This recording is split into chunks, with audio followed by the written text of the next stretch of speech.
Hi, I'm Danny. In this video, I'll be giving you a basic understanding of what frame rates are and how they affect your footage.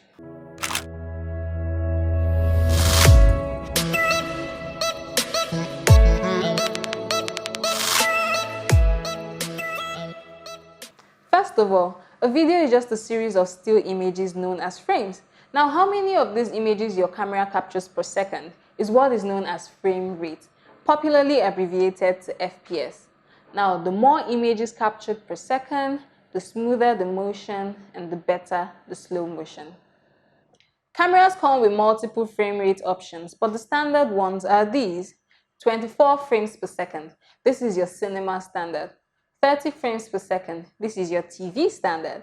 60 frames per second. This is your sports and games standard. Now, where the magic is with frame rate is when you shoot on a higher frame rate and you slow it down to a 24 frames per second timeline. Your standard slow motion is 60 frames per second, slowed down to 24 frames per second. Now, if you're wondering, why can't I just slow down a video that I shot on 24 frames per second?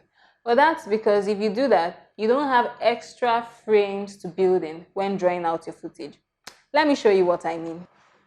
This video was shot on 24 frames per second, and I slowed it down to 16. You can see that the movement of the fan isn't smooth anymore because the video has been stretched and there aren't extra frames to make up for it. So the frames recreate themselves and the movement doesn't look smooth anymore.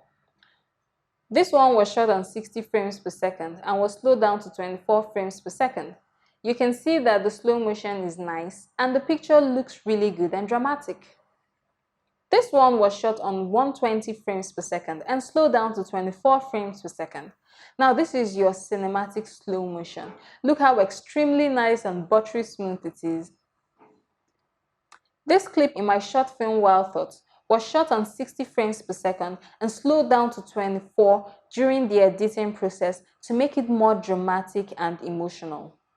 So before you head out to shoot, you've got to think about and know what you want your final footage to look like, because it might require you switching from one frame rate to another in the course of your shoot. Now, shutter speed is the length at which each frame is exposed to light.